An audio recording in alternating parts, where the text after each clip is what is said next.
Na koje su načine Abrahamovi sporazumi promenili vaš život? Po prvi put to mi je zaista dalo nadu i novu perspektivu. Bio sam u Ujedinjenim Arapskim Emiratima, bio sam u Maroku, susreo sam se s ljudima tamo. Gdje god sam išao, rekao sam im da sam iz Izraela i bili su izuzetno gostoljubivi. Definitivno sam imala taj osjećaj i kad sam stigla u Ujedinjene Arapske Emirate, to je jedno od rijetkih mjesta na svetu gdje zaista vidiš istinski suživot. Ujedinjeni Arapski Emirati su primili posljednje jemenske Židove koji su ostali u Jemenu.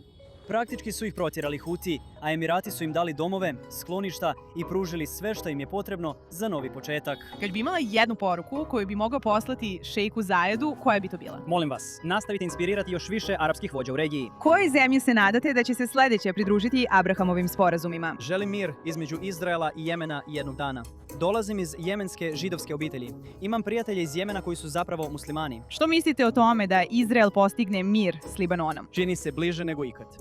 Koja je vaša nada za budućnost? Da će Abrahamovi sporazumi nastaviti širiti. Volio bih da se pridruže sve zaljevske zemlje, uključujući Saudijsku Arabiju. Mislim da su Abrahamovi sporazumi zaista dokazali da je to više od samog turizma, to je više od samoposlovanja. Izrael je poslao sustave željezne kupole u UAE i zapravo je branio UAE od balističkih projektila koje je ispalio IRGC. Znate, to je potpuno novi regionalni poredak. Adi, bilo mi je veliko zadovoljstvo upoznati te. Hvala ti puno na ovom intervju.